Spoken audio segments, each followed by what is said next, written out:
Cette semaine, à Hockey le Magazine, on complète la tournée des équipements de gardien de but avec Éric Dupont et Pierre Gervais du trio Hockey. On aura également un entretien avec Philippe Roy de chez Perfo Élite. En plus de ça, on a un entretien spécial avec le gardien du Canadien de Montréal, M. Samuel Montembeault, qui est avec nous, et on vous présente ça dans quelques minutes. Mesdames et messieurs, bienvenue à Hockey le Magazine.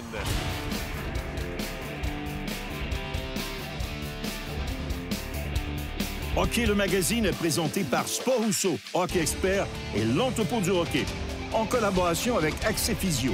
Ayez accès à la même qualité de soins que les athlètes de haut niveau. Et par la plus grande dynastie. En vente partout, dès maintenant.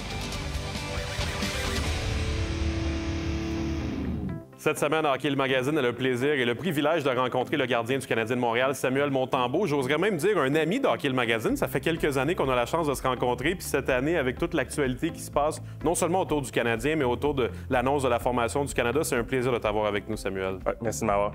Samuel, le 5 décembre dernier, tu as appris que tu allais faire partie de la formation canadienne. C'est une annonce qu'on attendait depuis un certain temps. Je pense que tu dois savoir que tu faisais partie des tractations. Il y avait plusieurs gardiens dont on parlait. Comment tu as vécu ce moment-là, le 5 décembre dernier? Oui, évidemment, depuis le début de la saison, on est rumeurs. On en a entendu parler. Je sais que des fois, il y a des directeurs généraux qui venaient à Montréal justement pour voir les matchs. Puis c'est Julien Brisebois qui m'a appelé. Là, après, on venait de perdre un match à Boston. Il m'a appelé juste avant qu'on prenne l'avion pour retourner à Montréal. C'était vraiment une excellente nouvelle. J'étais super content et très fier de moi aussi. Je me doute que c'était peut-être pas la meilleure soirée après une défaite, mais ça a dû quand même faire un baume un peu cette soirée-là. Puis tu as dû au moins t'endormir avec cette belle nouvelle-là. Comment tu avais vécu ça ce soir-là? Oui, c'est sûr, ça permet de retrouver le sourire. On avait perdu nos deux matchs cette fin de semaine-là à New York et Boston.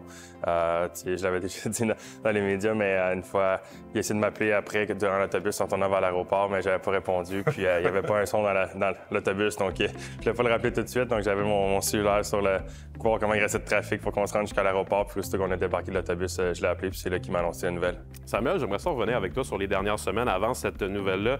Je suppose que tu voulais en rester loin un peu de ces rumeurs-là puis essayer de te focusser sur ce qui se passait avec le Canadien, mais ça devait être difficile quand même. Est-ce que tu y pensais beaucoup? Est-ce que tu espérais ça beaucoup? Comment tu voyais ça depuis le début de la saison? Oui, c'est sûr, je l'espérais beaucoup, mais j'essayais vraiment juste de me concentrer sur mon jeu à Montréal, un match à la fois. Je me disais que si ça allait bien de ce côté-là, j'allais juste me donner les meilleures chances possibles pour faire l'équipe. Puis j'avais eu quelques bonnes performances avant l'annonce du line-up. Puis donc, je suis vraiment content d'avoir été choisi. Samuel, on se rencontre à la fin du mois de janvier à la Tour du Port de Montréal.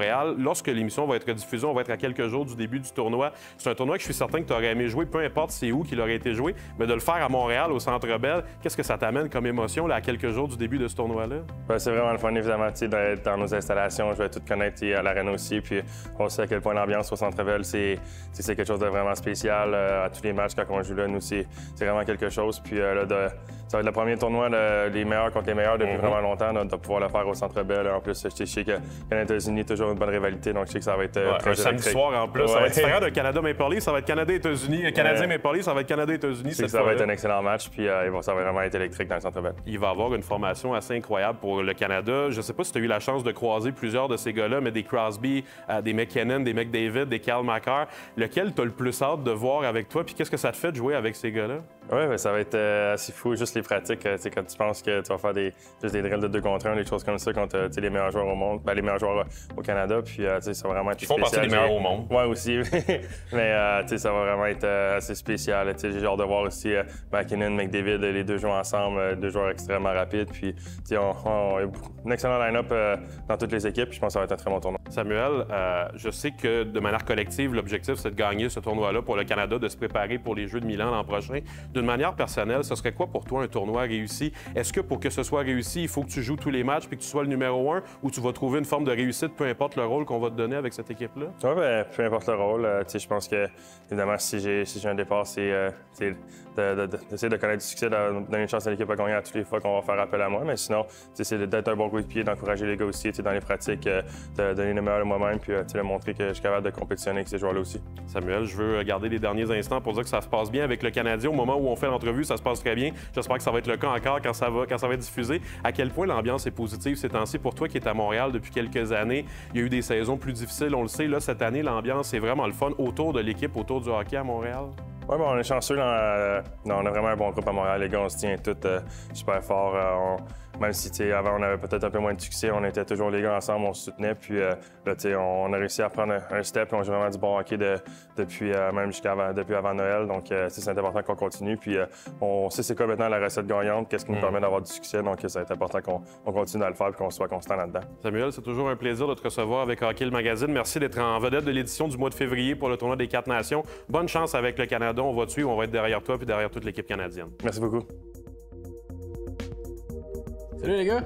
Hey, salut Alex! J'ai pigé cette carte rare-là cette semaine. Oh, du The Cup! Hey, c'est un rookie version Gold, auto sur 36. Nice! Ça, The Cup, c'est vraiment la crème de la crème dans le hobby. C'est le produit le plus haut de gamme. Ça vient dans une boîte de métal, dans une autre boîte. Toutes les cartes ont une super épaisseur comme ça. Ça fait vraiment qualité. Puis je me demandais justement, quand ils vous envoient ces cartes-là pour les signer, sont-ils protégés? Y a-tu quoi de spécial? Ouais, ben on a toujours quelque chose qu'il faut signer en bas d'une feuille quand on signe des cartes comme ça. Et c'est bien écrit que si on abîme les cartes, on sera pas rémunéré pour ces cartes-là. OK, quand même, hein? Ce qui nous amène à la question de la semaine.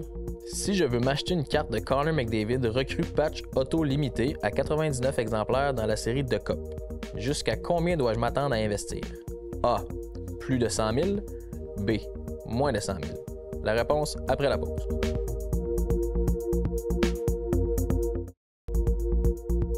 Avant la pause, on vous demandait jusqu'à combien dois-je m'attendre à investir si je veux m'acheter une carte de Connor McDavid recrue patch auto limité à 99 exemplaires dans la série The Cup.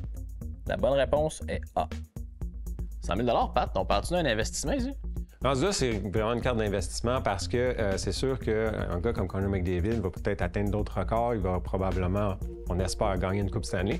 À ce moment-là, la carte va prendre de la valeur encore plus. Mais le fait d'avoir aussi une carte qui a une patch qui a plusieurs couleurs va être encore plus recherché, mais la plus mythique des cartes, ça va être le numéro 97 sur 99 pour le jersey number. Ah, c'est très intéressant, les gars. Merci beaucoup. On se retrouve cette semaine chez Perfo Elite avec Philippe Roy pour notre dernière capsule d'entraînement de la saison. Philippe, pour terminer cette année d'entraînement-là, tu as préparé des exercices qui regroupent un paquet de thèmes ensemble. Je pense que le principal du message que tu voulais envoyer en fin de saison, c'est de rester en bonne santé physique pour les athlètes. Ta préparation physique, en fait, elle, à quoi qu'elle sert? Oui, c'est optimiser tes performances, te développer, mais c'est aussi tout ce qui est prévention des blessures, d'où aussi, le parallèle avec la posturologie, ces trucs-là, mais c'est vraiment de prévenir les blessures pendant une saison. Sinon, si tu es blessé, on va nulle part. Donc, c'est vraiment ce qui est important. Puis, souvent, ce qui est négligé en préparation physique, on va entendre préparation physique, gym, égal, je m'en vais pousser des charges lourdes, je m'en vais développer ma puissance, des exercices plus complexes, ces trucs-là. Mais ce qu'on néglige souvent, c'est la mobilité, puis tout ce qui est prévention de blessures. C'est des choses qui sont peut-être un peu différentes à travailler. La mobilité, par exemple, tu travailles ça de quelle manière? On travaille ça un peu comme l'entraînement, donc avec des exercices. Il y a une planification à faire autour de ça. Il y a tout ce qui est une gestion de charge, une gestion de volume, ces trucs-là, d'optimisation en termes de timing, donc quand les faire. Mais c'est vraiment un peu le même concept que l'entraînement, mais vraiment avec un style d'exercice différent qu'on va voir un peu plus tard. Ah, justement, on va aller voir les exercices que tu as préparés pour nous, Philippe. On a ici un trap 3 raise. Donc, ce qu'on va vouloir venir faire, c'est super important d'avant de commencer le mouvement, de venir faire une rétraction scapulaire. Donc, de venir reculer l'épaule vers l'arrière avant de commencer à monter puis faire le mouvement. Donc, un coup que la rétraction scapulaire est réalisée, on vient monter le poids dans une direction comme un arc, donc vers l'avant, jusqu'à la hauteur des oreilles. Par la suite, on vient descendre en contrôle, tout en maintenant la rétraction scapulaire. Donc, quand le nombre de reps désirés est fait, on switch de l'autre côté et on réalise la même chose. On a ici un mouvement de mobilisation au niveau des fessiers et de la hanche. Donc, ce qu'on va vouloir venir faire, c'est de vraiment s'assurer que quand on est la jambe devant, on a le tronc droit et qu'on veut apporter la jambe vers l'arrière. On a le droit de s'appuyer, de pencher notre tronc un peu plus vers l'avant quand la jambe va vers l'arrière, puis vraiment de prendre le temps de bien initier le mouvement, de bien aller chercher la plus grande amplitude de mouvement possible.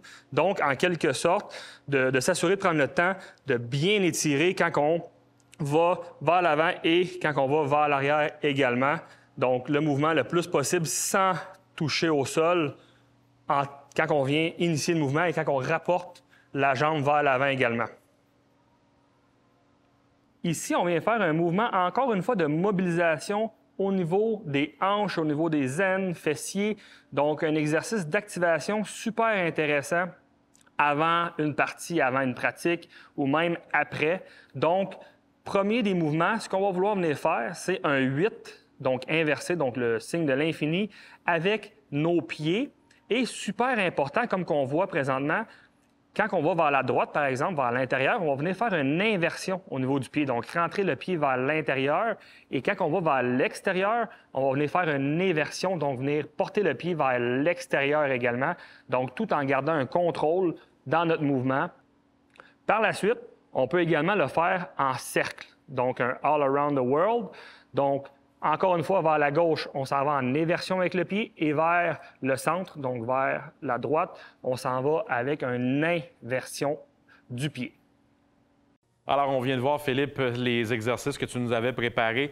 On conclut notre saison avec cette capsule-là. Est-ce qu'il y a des derniers conseils, des dernières choses que tu aimerais dire aux gens avant de partir pour la fin de leur saison de hockey et éventuellement aussi leur été d'entraînement qui va suivre? Un conseil assez simple, là, on vient de parler de mobilité, de prévention de blessures, ces trucs-là, bien, c'est de garder en préparation physique les exercices plus complexes ou les méthodes d'entraînement plus complexes pendant la période estivale, quand c'est le temps vraiment d'optimiser les choses, puis d'y aller avec vraiment des trucs simples, efficaces, que tu maîtrises pour pendant garder la les saison. acquis. Là. Pour garder les acquis, puis même tout ce qui est simple et efficace va toujours fonctionner. Donc, avec une bonne planification autour de ça, bien entendu, mais de garder ça pendant la saison pour éviter les blessures puis tout simplement performer. Philippe, je veux te remercier en mon nom personnel puis au nom de Hockey le Magazine d'avoir été avec nous encore une fois cette année. C'est toujours un plaisir de faire ces capsules-là ensemble. Je pense que c'est très éducatif pour les gens puis on espère te revoir l'année prochaine. Merci à vous. Merci, Philippe.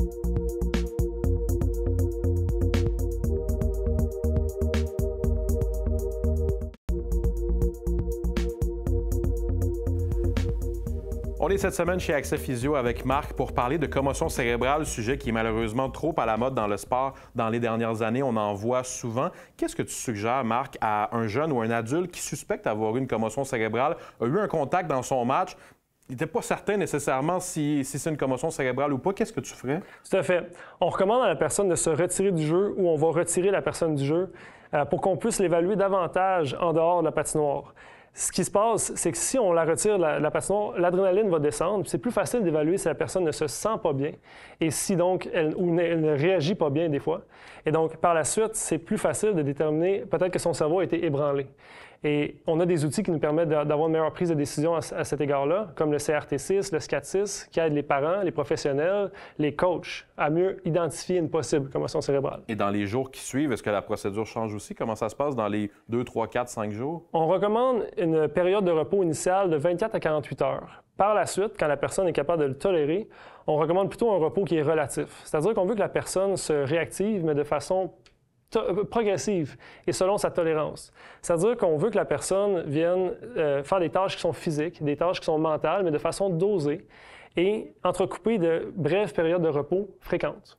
Marc, j'aurais le réflexe comme personne de peut-être pas nécessairement aller voir un physiothérapeute pour une commotion cérébrale. C'est quelque chose qui pourtant est très recommandé parce que lui, je pense, va être plus en mesure de gérer le retour au jeu ensuite. Tout à fait. Le physiothérapeute va pouvoir aider la personne à s'orienter à travers les étapes de récupération et surtout, en plus, un physiothérapeute va pouvoir évaluer si on a des déficits ou des blessures au niveau cervical, même au niveau de la mâchoire ou au niveau vestibulaire, qui peuvent s'ajouter puis créer des symptômes qui ressemblent à la commotion cérébrale, mais qui vont ralentir la récupération finalement. S'ils sont présents, on va pouvoir les traiter. Marc, merci beaucoup pour ces suggestions, ces conseils, puis on se retrouve chez Accès Physio. Merci. Cette chronique équipement est une présentation de Sport Rousseau, Hockey Expert et l'entrepôt du hockey. Bonjour à tous. Bienvenue cette semaine pour une autre capsule d'équipement, accompagné d'Éric Dupont, le spécialiste hockey. Éric, bonjour. Salut Pierre. Cette semaine, encore une fois, pour le troisième segment, on va avec les gardiens de but. Et cette semaine, c'est des bâtons de gardiens de but.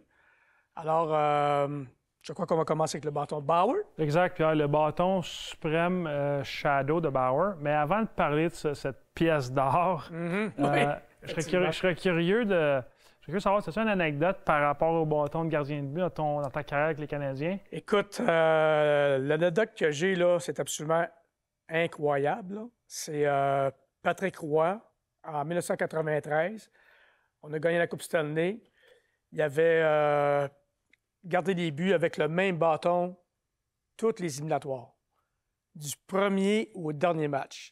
Oh, ouais. Et Patrick prenait un soin jaloux de ce bâton-là, puis superstitieux comme il était, moi, j'étais la seule personne qui me donnait le bâton après le match. Puis moi, j'avais tellement peur de le perdre, je le cachais au Forum de Montréal d'un petit coin d'arrière. Tous les éliminatoires, je ne sais pas combien de games ça fait, là, combien de matchs, mais quand même, là, avec du tape de fibre de verre, puis il en prenait un sien, il ne faisait même pas les périodes de réchauffement avec. Il gardait seulement que les buts. Fait que c'est une anecdote absolument... Ça n'arrivera pas, ça. Puis à l'époque, c'est des bâtons en bois en plus. En plus, exactement. Donc, ça endommageait plus facilement que les rondelles. Wow. Ah non, ça n'arrivera plus, ça. Alors, exact, c'est ça, c'est intéressant. Donc, Bauer. Exactement. Donc, le Bauer Supreme Shadow, qui est une évolution de la série Mac qui était sur le marché auparavant. Encore une fois, on voit l'arrière du bâton avec la fibre ici qui sort, qui est renforcée le manche. Donc, le manche plat. Donc, pour les rebonds, c'est plus facile de contrôler le rebond avec le bâton. Évidemment, il y a de l'adhérence sur le manche aux endroits stratégiques. Un bâton très léger qui est vraiment, vraiment un produit intéressant. Comme tu dis, c'est tellement léger les bâtons maintenant, là, c'est absolument incroyable. Oui, tout à fait. Mais tout l'équipement gardien est léger, mais les bâtons, là, tout est très léger. On poursuit avec le CCM. Le Axis XF Pro de CCM qui fait partie de la nouvelle série Axis. Un bâton plus standard comme on est habitué d'avoir. Encore une fois, c'est une évolution des bâtons de gardien chez CCM. Dans plusieurs de nos magasins disponibles dans différentes couleurs. Encore une fois, l'adhérence à un endroit stratégique avec le bloqueur. La forme du manche en haut est un petit peu différente des autres. Elle pousse bien la forme de la main. Comme j'ai plusieurs couleurs, un excellent bâton, encore une fois. Et pour ceux qui le True. Le Project X Smoke, un bâton complètement différent de ce qu'on est habitué de voir. Vraiment. Les graphiques, on voit le devant, très, très sobre, noir. Il y a juste un X pour le Smoke X. Je trouve le marketing bon là-dedans. C'est facile à voir. C'est vraiment bien. C'est simple. Remarquable. C'est simple, mais comme tu dis, c'est remarquable. Extrêmement léger, qui est probablement un des bâtons les plus légers sur notre mur de bâton de gardien de but. Durabilité, encore une fois, l'adhérence pour quand le bloqueur est un endroit stratégique. Plusieurs gardiens de la LNH utilisent ce bâton. Les graphiques sont différents parce qu'évidemment, True utilise la LNH comme vitrine de publicité marketing. Est-ce que c'est le graphique ou la couleur? Le graphique est différent. La construction est la même, mais les graphiques sont différents. La LNH va avoir le mot True en avant, exemple, pour avoir plus de publicité. Mais c'est une construction très populaire dans la LNH. Naturellement. Écoute, merci beaucoup, Éric. Merci beaucoup. Et on se voit la semaine prochaine, le dernier épisode. On va préparer l'entre-deux saisons pour les jeunes de hockey mineurs et toutes les personnes qui veulent poursuivre leur carrière de hockey. Bonjour à tous.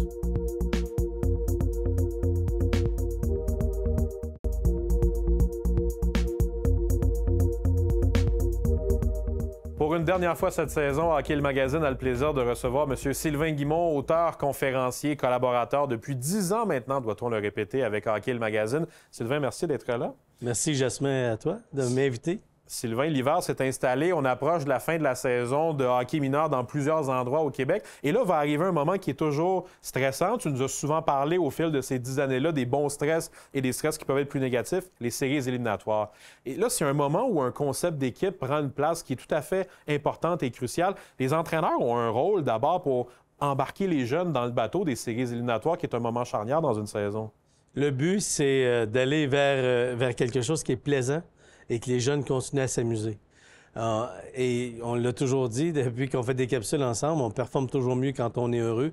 Plus nos jeunes sont heureux puis ont du plaisir, ils vont mieux performer. Quand on met de la pression, parce que c'est des séries, parce que c'est de quoi différent, les jeunes ont moins de plaisir. Tu sais, dans les compétitions, si les gens ne le savaient pas que c'était une compétition, souvent, dans une pratique, on va faire des choses exceptionnelles. Et dans un match, on est prêt à le faire parce qu'on a peur de faire des erreurs. Mais même, c'est vrai, dans le patinage artistique, tu sais, c'est la même musique, c'est la même chose que dans une pratique. Puis ça arrive souvent que les jeunes vont faire un clean. On appelle ça parfait. Mais en compétition, c'est très dur. Mais s'ils ne savaient pas qu'il y avait une compétition, si on avait des juges de cachés un peu partout dans l'aréna, bien, ils pourraient le faire, leur clean. Ils pourraient faire de quoi de parfait. Je suis certain que tu dois leur dire parfois essayer d'avoir l'impression d'être seul, mais c'est difficile à faire quand même. Exactement. Mais c'est comme ça qu'il faut envisager ça. Il faut envisager que c'est un match pour avoir du plaisir. Oui, il y a un stress qui est plus grand parce que c'est des séries éliminatoires, mais c'est au-delà de ça. Plus l'attente peut être élevée, plus ça peut être quelque chose qui peut me motiver. Donc, de prendre ça comme étant c'est un cadeau de faire les séries. C'est un privilège. C'est une récompense par rapport à la saison que tu as eue. Et c'est une récompense, effectivement. Donc, profitez pleinement de la récompense. Soyez heureux de juste faire les séries, d'être dans le mix qu'on appelle. Puis de s'amuser pendant cette période-là qui revient qu'une fois par année. Puis il faut en profiter. Sylvain, je te connais depuis tellement d'années. Je sais qu'à une autre époque, tu as dirigé des équipes de hockey, toi aussi, tes enfants. Ton garçon, je pense que tu l'as dirigé. Tu étais même marqueur à l'époque. Tout à fait. Ça, c'était une autre époque. Mais je me rappelle de toi quand même. Est-ce que, comme entraîneur, toi-même, tu changeais des choses par rapport à ce que tu faisais pendant la saison? Est-ce que c'est important pour les entraîneurs de le moins possible bouger la routine qu'on avait établie pendant l'année pour empêcher le stress additionnel? Il y a une routine qu'on a établie, puis il faut que les gens aient du plaisir, mais c'est de prendre ça comme étant un privilège, qu'on a dit tantôt. Donc, pour moi, quand mes équipes allaient en séries éliminatoires, c'était important que ce soit un moment plaisant où on se récompense. Puis on sait que la saison tire à sa fin. On veut que la saison se termine bien. Puis quand on termine bien la saison, qu'on a eu du plaisir, peu importe si on a gagné ou non, si on a donné le maximum de soi et qu'on est fier de ce qu'on a accompli, toute l'équipe ensemble, on peut célébrer. On n'a pas besoin de célébrer juste les victoires. On célèbre notre attitude. Une attitude plaisante, une attitude d'équipe où tout le monde s'entraide. C'est ça, le hockey. Le hockey, c'est une mini-société qui apprend à nos jeunes à agir, à persévérer, à performer et surtout à se développer, personnellement et en groupe. Et ce qu'on a le plus besoin aujourd'hui, c'est justement ce côté au niveau social où on va partager ensemble. Et le hockey nous permet de faire ça. C'est un sport exceptionnel. Si un jour j'ai des enfants, je vais leur demander que tu sois l'entraîneur de la formation. Oh, ça va me faire plaisir. Sylvain, je veux garder les derniers instants avant qu'on se quitte pour te dire merci d'avoir été avec nous encore une fois cette année. Je l'ai dit en début de saison, mais 10 ans à collaborer avec une émission, c'est pas rien du tout. Merci de prendre du temps pour éduquer les jeunes, éduquer les parents, puis passer ce temps-là. Tu es un auteur, conférencier, tu as beaucoup de choses dans ta vie, mais que tu prennes le temps avec Hockey le Magazine, on l'apprécie beaucoup. Ça m'a fait tellement plaisir. On est une équipe formidable. Fait que c'est un plaisir, puis j'espère être là encore pour les 10 prochaines. On va commencer par la 11e, puis on verra au fil des prochaines années comment ça va aller, mais on espère être là longtemps. Merci, Sylvain. Merci à toi. C'est tout pour nous cette semaine à Hockey les Magazines. La semaine prochaine, pour la dernière de la saison, on aura nos entretiens hebdomadaires avec Éric Dupont et Pierre Gervais du trio Hockey. On aura également Stéphane Fournier, propriétaire de chez Accès Physio. Ces physiothérapeutes ont été avec nous tout au long de la saison et avec lui, on conclura la saison 2024-2025 en parlant de chirurgie chez les joueurs. On aura également un entretien avec les gens de chez Deck Hockey HBLL sur la Couronne Nord de Montréal qui continuent leur expansion au cours des derniers mois. À la semaine prochaine! Hockey le Magazine est présenté par Sport Rousseau, Hockey Expert et l'entrepôt du hockey. En collaboration avec Accès Physio. Ayez accès à la même qualité de soins que les athlètes de haut niveau. Et par la plus grande dynastie. En vente partout, dès maintenant.